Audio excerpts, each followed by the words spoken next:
अस्सलाम वालेकुम दोस्तों, मैं तुहाडा भरा मियाँ मुहम्मद अफजल बट्टू ते तुसीं वेखदे पे हो डिजिटल किसान पाकिस्तान।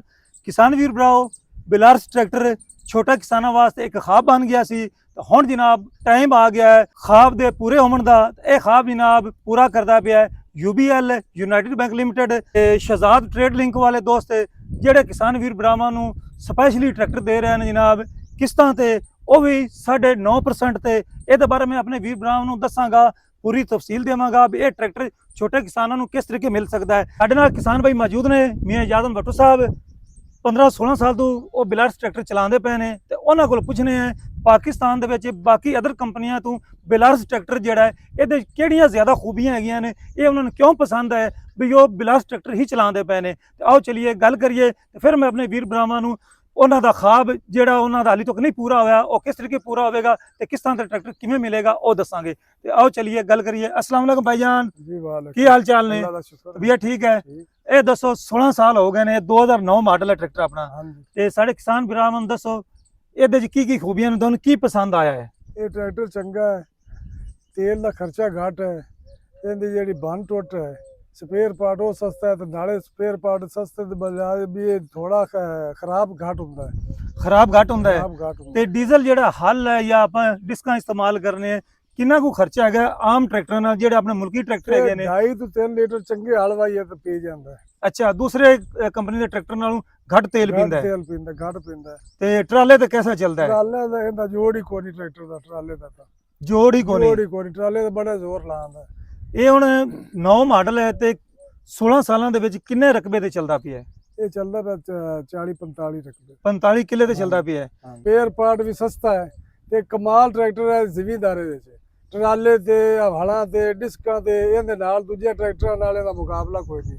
ਤੇ ਜਿਹੜਾ ਲੱਭਦਾ ਪਿਆ ਟਰੈਕਟਰ ਜਿਹਨਾਂ 9% ਤੇ ਦੱਸਦੇ ਪੈਣ 9.5% 9.5% ਤੇ ਉਹ ਟਰੈਕਟਰ ਲੈਣਾ ਚਾਹੀਦਾ ਤੇ ਬਾਰੂ ਮਰੂ ਲੈਣਾ ਚਾਹੀਦਾ। ਜੇ ਬਾਕੀ ਟਰੈਕਟਰਾਂ ਨਾਲੋਂ ਇਹ ਟਰੈਕਟਰ ਚੰਗਾ ਹੈ। ਆ ਤਿੰਨੀ ਵਾਰੀ ਅਸੀਂ ਟਾਇਰ ਪਾਈ ਖੜੇ ਆ, ਇੰਜਨ ਉਹੀਓ ਚੱਲਦਾ ਪਿਆ, ਇਹਨਾਂ ਕਮਾਲ ਟਰੈਕਟਰ ਹੈ। ਇੰਜਨ ਗੇਅਰ ਹਿੱਸਾ ਮੈਂ ਨਾ ਕੁਛ ਵੀ 9 ਮਾਡਲ ਟਰੈਕਟਰ ਹੈ, ਤਿੰਨੀ ਵਾਰੀ ਟਾਇਰ ਪਾਏ ਨਾ ਪਿਛਲੇ ਤੇ ਉਹੀਓ ਚੱਲਦਾ ਪਿਆ, ਬਿਹਤਰੀਨ ਟਰੈਕਟਰ ਚੱਲਦਾ ਪਿਆ। ਮੈਂ ਟਰੈਕਟਰ ਲਿਆਂਦਾ ਹੋਰ ਹੈ ਕਿ ਮੈਂ ਟਰੈਕਟਰ ਦਾ ਨਾਂ ਕਿਆ ਲੈਣਾ ਹੈ, ਪਰ ਨਵਾਂ ਲਿਆਂਦਾ ਉਹ ਪਹਿਲੇ ਤੋਂ ਹੀ ਖੁੱਲ ਗਿਆ ਹੈ।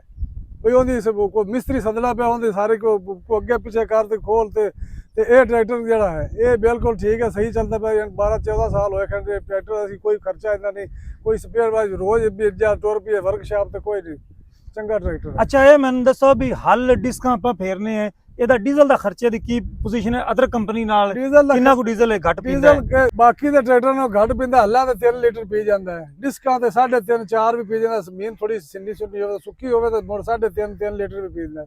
ਤੇਲ ਦਾ ਖਰਚਾ ਬਿਲਕੁਲ ਥੋੜਾ ਹੈ। ਇਹ ਮੈਨੂੰ ਦੱਸੋ ਲੇਜ਼ਰ ਤੇ ਵੀ ਚਲਾਉਂਦੇ ਪਏ ਆਪਾਂ, ਤਾਂ ਲੇਜ਼ਰ ਤੇ ਇਹਦਾ ਕੀ ਖਰਚਾ? ਲੇਜ਼ਰ ਤੇ 4-5 ਲੀਟਰ ਲੇਜ਼ਰ ਤੇ ਪੀਂਦਾ ਹੈ, ਲੇਜ਼ਰ ਤੇ ਪੀ ਜਾਂਦਾ 5 ਲੀਟਰ ਘੰਟੇ ਪੀ ਜਾਂਦਾ। ਤੇ ਬਾਕੀ ਜਿੰਨੇ ਕਿਸਾਨ ਵੀਰ ਭਰਾ ਹੈਗੇ ਨੇ ਉਹਨਾਂ ਨੂੰ ਤੁਹਾਡੇ ਮੇਰਾ ਮਸ਼ਵਰਾ ਤੇ ਟਰੈਕਟਰ ਇਹ ਲੈਣਾ ਚਾਹੀਦਾ, ਆਰੂ ਮਰੂ ਲੈਣਾ ਚਾਹੀਦਾ। ਬਾਕੀ ਟਰੈਕਟਰਾਂ ਨੂੰ ਇਹ ਟਰੈਕਟਰ ਚੰਗਾ ਹੈ, ਇਹ ਚੰਗਾ ਹੈ ਬਿਲਾਰਸ ਟਰੈਕਟਰ ਚੰਗਾ। ਤੇ ਹੁਣ ਮੈਂ ਆਪਣੇ ਵੀਰ ਭਰਾਵਾਂ ਨੂੰ ਦੱਸਦਾ ਚੱਲਾਂ ਵੀ ਛੋਟੇ ਕਿਸਾਨ ਵੀਰ ਭਰਾ ਜਿਹੜੇ ਹੈਗੇ ਨੇ ਉਹਨਾਂ ਦਾ ਇਹ ख्वाब ਕਿੰਜ ਪੂਰਾ ਹੋਵੇਗਾ ਕਿ ਬਿਲਾਰਸ ਟਰੈਕਟਰ ਦੇ ਮਾਲਕ ਕਿਸ ਤਰੀਕੇ ਬਣ ਸਕਦੇ ਨੇ। ਤੇ ਮੈਂ ਆਪਣੇ ਵੀਰ ਭਰਾਵਾਂ ਨੂੰ ਦੱਸਦਾ ਚੱਲਾਂ ਵੀ ਜਿਸ ਤਰੀਕੇ ਤੁਹਾਨੂੰ ਪਤਾ ਵੀ ਟੋਟਿਆਂ ਤੇ ਟਰੈਕਟਰ ਮਿਲਦੇ ਹੈਗੇ ਨੇ, ਉਸ ਤਰੀਕੇ ਅਦਰ ਬੈਂਕਾਂ ਵਾਲੇ ਵੀ ਟਰੈਕਟਰ ਦੇ ਰਹੇ ਨੇ। ਲੇਕਿਨ ਜਿਹੜਾ ਹੁਣ ਮੁਆਹਦਾ ਹੋਇਆ ਹੈ UBL ਦਾ ਤੇ ਸ਼ਹਜ਼ਾਦ ਟ੍ਰੇਡ ਲਿੰਕ ਵਾਲਿਆਂ ਦਾ, ਉਹ ਬਹੁਤ ਕਮਾਲ ਦਾ ਮੁਆਹਦਾ ਹੋਇਆ ਹੈ। ਅਗਰ ਤੁਸੀਂ ਟੋਟਿਆਂ ਤੇ ਪਹਿਲੇ ਜਾ ਕੇ ਸ਼ੋਰੂਮਾਂ ਤੇ ਟਰੈਕਟਰ ਲੈਂਦੇ ਹੋ, ਉਹ ਟਰੈਕਟਰ ਤੁਹਾਨੂੰ ਪਵੇਗਾ ਤਕਰੀਬਨ 90 ਲੱਖ ਰੁਪਏ ਵਿੱਚ। ਉਹਦੇ ਵਿੱਚ ਵੀ ਤੁਹਾਨੂੰ ਤਕਰੀਬਨ ਭਾਈਜਾਨ ਅੱਧੇ ਪੈਸੇ ਦੇਣੇ ਪਵਣਗੇ। ਅੱਧੇ ਪੈਸੇ ਜਿਹੜੇ ਨੇ ਉਹ ਸਾਲ ਤੋਂ 1 ਸਾਲ ਜਾਂ 1.5 ਸਾਲ ਦੇ ਵਿੱਚ ਤੁਹਾਨੂੰ ਉਹਨਾਂ ਸ਼ੋਰੂਮ ਵਾਲਿਆਂ ਨੂੰ ਦੇਣੇ ਪਵਣਗੇ। ਮਾਰਕਅਪ ਵੀ ਘੜਾ ਲਾਉਂਦੇ, ਮਾਰਕਅਪ ਵੀ ਜ਼ਿਆਦਾ ਲਾਉਂਦੇ ਨੇ। ਅਗਰ ਤੁਸੀਂ ਅਦਰ ਬੈਂਕਾਂ ਕੋਲ ਨਾਲ ਰਾਬਤਾ ਕਰਦੇ ਹੋ ਤਾਂ ਉੱਥੇ ਵੀ ਤੁਹਾਨੂੰ ਜਿਹੜਾ ਨਾ ਮਾਰਕਅਪ ਬਹੁਤ ਜ਼ਿਆਦਾ ਪਵੇਗਾ। ਤੇ ਫਿਰ ਜਿਹੜਾ ਨਾ ਉਹ ਟਰੈਕਟਰ ਵੀ ਤਕਰੀਬਨ ਤੁਹਾਨੂੰ 88-90 ਲੱਖ ਰੁਪਏ 'ਚ ਪਵੇਗਾ। ਉਸ ਦੇ ਨਾਲ ਅਗਰ ਤੁਸੀਂ ਆ ਜਾਂਦੇ ਹੋ UBL ਵਾਲੀ ਸਾਈਡ ਤੇ, ਇੱਥੇ ਜਨਾਬ UBL ਦਾ ਤੇ ਸ਼ਹਜ਼ਾਦ ਟ੍ਰੇਡ ਲਿੰਕਾਂ ਦਾ ਜਿਹੜਾ ਮੁਆਹਦਾ ਹੋਇਆ ਹੈ ਉਹਦੇ ਨਾਲ ਤੁਹਾਨੂੰ 9.5% ਵਿੱਚ ਟਰੈਕਟਰ ਲੱਭੇਗਾ ਤੇ 79 ਲੱਖ ਵਿੱਚ ਟਰੈਕਟਰ ਪਵੇਗਾ। ਤੇ ਤੁਹਾਡਾ ਜਿਹੜਾ ख्वाब ਹੈ ਤੁਹਾਡੀ ਜੇਬ ਵਿੱਚ 13 ਲੱਖ ਤੇ 15,000 ਹੋਣੇ ਚਾਹੀਦਾ ਹੈ ਤੇ 10 ਕਿਸ਼ਤਾਂ ਹੋਣਗੀਆਂ ਤੇ ਸਾਡੇ ਕਿਸਾਨ ਵੀਰ ਭਰਾਵਾਂ ਨੂੰ ਚੰਦ ਦਿਨਾਂ ਦੇ ਵਿੱਚ ਟਰੈਕਟਰ ਰੂਸੀ ਲੱਭ ਜਾਵੇਗਾ। ਤੇ ਜਲਦੀ ਕਰੋ ਜਨਾਬ, ਫੌਰੀ ਜਾਓ, ਬੈਂਕ ਨਾਲ ਰਾਬਤਾ ਕਰੋ ਤੇ 5 ਕਿੱਲਿਆਂ ਦੀ ਤੁਹਾਡੇ ਕੋਲ ਕਾਪੀ ਹੋਣੀ ਚਾਹੀਦੀ ਹੈ ਤੇ ਟਰੈਕਟਰ ਜਿਹੜਾ ਨਾ ਉਹ ਤੁਹਾਡਾ ਜਿਹੜਾ ख्वाब ਹੈ ਉਹ ਪੂਰਾ ਹੋ ਜਾਵੇਗਾ। ਤੇ ਜਿੰਨੇ ਵੀ ਕਿਸਾਨ ਵੀਰ ਭਰਾ ਹੈਗੇ ਨੇ ਜਿਨ੍ਹਾਂ ਨੂੰ ਸ਼ੌਕ ਹੈ ਵੀ ਅਸਾਂ ਜਨਾਬ ਇਹ ਟਰੈਕਟਰ ਲਾਜ਼ਮੀ ਲੈਣਾ ਹੈ, ਉਹ ਪੂਰੇ ਪਾਕਿਸਤਾਨ ਦੇ ਵਿੱਚ ਜਿੱਥੇ ਵੀ UBL ਦੀ ਬ੍ਰਾਂਚ ਹੈ ਉੱਥੇ ਤਸ਼ਰੀਫ ਲੈ ਜਾਓ, ਉੱਥੇ ਇਨਫੋਰਮੇਸ਼ਨ ਮਿਲੇਗੀ ਤੇ ਮਜ਼ੀਦ ਜਿਹੜਾ ਤੁਹਾਨੂੰ ਟਰੈਕਟਰ ਜਿਹੜਾ ਨਾ ਤੁਹਾਨੂੰ ਮਿਲ ਜਾਵੇਗਾ ਤੇ ਤੁਹਾਡੇ ਜਿਹੜੇ ਖਾਬ ਨੇ ਉਹ ਹਕੀਕਤ ਵਿੱਚ ਬਦਲ ਜਾਣਗੇ। ਤੇ ਕਿਸਾਨ ਵੀਰ ਭਰਾਓ, ਟਰੈਕਟਰ ਜਿਹੜਾ ਹੈ ਜਿਤਨੀਆਂ ਵੀ ਕੰਪਨੀਆਂ ਦੇ ਹੈਗੇ ਨੇ ਟਰੈਕਟਰ, ਬਿਲਾਰ ਸਰੰਗਾ ਟਰੈਕਟਰ ਕੋਈ ਨਹੀਂ ਹੈਗਾ। ਜਿਸ ਤਰੀਕੇ ਮੀਆਂ ਸਾਹਿਬ ਕਹਿ ਰਹੇ ਨੇ ਵੀ 16 ਸਾਲ ਤੋਂ ਚਲਾਉਂਦੇ ਪਏ ਨੇ ਤੇ ਮੇਰਾ ਜ਼ਾਤੀ ਵੀ ਤਜਰਬਾ ਹੈ, ਮੈਂ ਵੀ ਕਾਫੀ ਸਾਲ ਚਲਾਇਆ ਹੈ, ਲੇਕਿਨ ਡੀਜ਼ਲ ਦਾ ਖਰਚਾ ਬਹੁਤ ਘੱਟ ਹੈ। ਤੁਹਾਨੂੰ ਪਤਾ ਵੀ ਡੀਜ਼ਲ ਮਹਿੰਗੇ ਹੈਗੇ ਨੇ, ਅਗਰ ਫਾਇਦਾ ਉਠਾਉਣਾ ਤੇ ਸਾਨੂੰ ਰੂਸੀ ਟਰੈਕਟਰ ਲਾਜ਼ਮੀ ਇਸਤੇਮਾਲ ਕਰਨਾ ਪਵੇਗਾ ਖਰਾਬ ਤੇ ਨਹੀਂ ਲੈਣਾ ਹੀ ਹੁੰਦਾ, ਪਵੇਗਾ। ਰੋਜ਼ ਵਰਕਸ਼ਾਪ ਤੇ ਵੀ ਨਹੀਂ ਜਾਂਦਾ ਤੇ ਰੋਜ਼ workshop ਤੇ ਵੀ ਨਹੀਂ ਜਾਂਦਾ। ਇਹ ਤਾਂ ਬੜਾ ਪੱਕਾ ਟਰੈਕਟਰ ਹੈ, ਬਹੁਤ ਪੱਕਾ ਟਰੈਕਟਰ ਹੈਗਾ, ਟਰੈਕਟਰ। ਟੁੱਟ ਭੱਜ ਕੋਈ ਨਹੀਂ ਹੈਗਾ। ਹੁਣ ਮੈਂ ਅੰਦਾਜ਼ਾ ਲਾਓ ਪਿੱਛੇ ਐਡੀਆਂ ਬਾਰੀਆਂ ਡਿਸਕਾਂ ਨੇ ਜਨਾਬ, ਜਾਂ ਹਾਈਡ੍ਰੋਲਿਕ ਨੂੰ ਇਸ਼ਾਰਾ ਕਰੋਗੇ ਤਾਂ ਉਤਾਂ ਲਈ ਜਾਸੀ, ਥੱਲੇ ਲਈ ਆਸੀ। ਮਤਲਬ ਵੀ ਨਾ ਜਿੰਨਾ ਔਖਾ ਕੰਮ ਹੋਵੇ, ਵੱਡਾ ਟਰਾਲਾ ਹੋਵੇ, ਛੋਟਾ ਟਰਾਲਾ ਹੋਵੇ, ਡਿਸਕਾਂ ਹੋਣ, ਅਗਰ ਤੁਸੀਂ ਆਲੂ ਦੀ ਕਾਸ਼ਤ ਕਰਦੇ ਹੋ ਤੁਸੀਂ ਉਹਦੇ ਮਤਲਬ ਕੋਈ ਕਾਸ਼ਤ ਕਰੋ, ਹਰ ਕੰਮ ਕਰਦਾ ਹੈ ਤੇ ਕਮਾਲ ਦਾ ਟਰੈਕਟਰ ਹੈਗਾ। ਤੇ ਮੇਰਾ ਖਿਆਲ ਵੀ ਸਾਡੇ ਕਿਸਾਨ ਵੀਰ ਭਰਾਵਾਂ ਨੂੰ ਲੈਣਾ ਚਾਹੀਦਾ, ਇਹ ਲੈਣਾ ਚਾਹੀਦਾ ਹੈ। ਤੇ ਆਓ ਕਿਸਾਨ ਵੀਰ ਭਰਾਓ, ਹੁਣ ਆਪਾਂ ਜਨਾਬ ਤੁਹਾਨੂੰ ਵਿਖਾਣੇ ਆ ਬਿਲਾਰਸ ਟਰੈਕਟਰ ਦੀ ਹਾਈਡ੍ਰੋਲਿਕ ਪਾਵਰ, ਫਿਰ ਇਸ ਨੂੰ ਆਪਾਂ ਜਨਾਬ ਪ੍ਰੈਕਟੀਕਲ ਡਿਸਕਾਂ ਤੇ ਚਲਾ ਕੇ ਵਿਖਾਣੇ ਆ ਤੇ ਫਿਰ ਇਹਦਾ ਤੁਸੀਂ ਸਾਊਂਡ ਸਿਸਟਮ ਵੇਖਿਆ ਹੈ, ਬਲਕਿ ਤੁਹਾਨੂੰ ਮਜ਼ਾ ਆ ਜਾਵੇਗਾ ਇਸ ਦੀ ਪ੍ਰੈਕਟੀਕਲ ਪਰਫਾਰਮੈਂਸ ਦੀ। ਚਲੋ ਜੀ ਬਿਸਮਿਲ੍ਲਾ ਕਰੋ ਜੀ। ਤੇ ਇਹ ਜਨਾਬ ਜੇ ਬੈਲਾਰਸ ਟਰੈਕਟਰ, ਤੇ ਆਓ ਜੀ ਪਹਿਲੇ ਤੇ ਇਹਦੀ ਸਟਾਰਟਿੰਗ ਚੈੱਕ ਕਰੋ।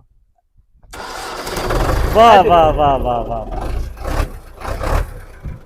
ਤੇ ਆ ਹੁਣ ਜੀ ਹਾਈਡ੍ਰੋਲਿਕ ਪਾਵਰ ਚੈੱਕ ਕਰਿਆ ਹੈ। ਭਾਈ ਹਾਈਡ੍ਰੋਲਿਕ ਤਾਂ ਇਹਦਾ ਜਨਾਬ ਇਹਦਾ ਕੋਈ ਸਾਨੀ ਨਹੀਂ।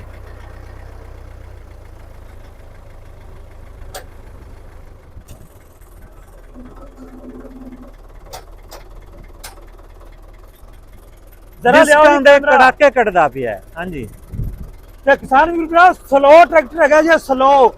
ਇਹ ਹੁਣ ਥੱਲੇ ਮੈਂ ਸੁੱਟ ਦਿੱਤਾ ਹੈ ਤੇ ਚੈੱਕ ਕਰ ਸਲੋ ਤੇ ਚੁੱਕੇਗਾ ਲੋ ਤੇ ਜੀ ਸਲੋਤ ਚੁੱਕੇਗਾ ਜੀ। ਲੋ ਜੀ ਕਮਾਲ ਨਹੀਂ ਹੋ ਗਈ। ਤਕਰੀਬਨ 35 ਮਣ ਦੀਆਂ ਡਿਸਕਾਂ ਹੈਗੀਆਂ ਨੇ। 35 ਮਣ ਦੀਆਂ ਡਿਸਕਾਂ ਨੇ ਤੇ ਉਹਨੂੰ ਪਰਵਾਹ ਹੀ ਕੋਣੀ ਹੈਗੀ।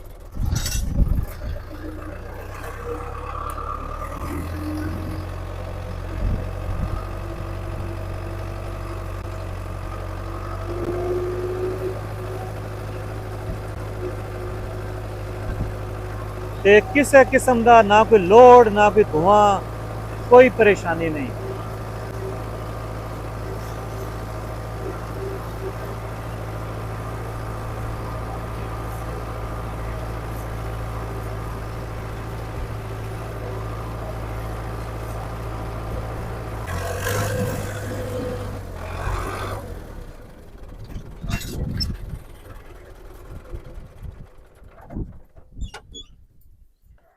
जी मियाँ साहब, हाँ जी, प्रैक्टिकल वेख्या जे किस तरीके ट्रैक्टर ने जनाब छंडा मारिया ने, अपना आप विखाया है।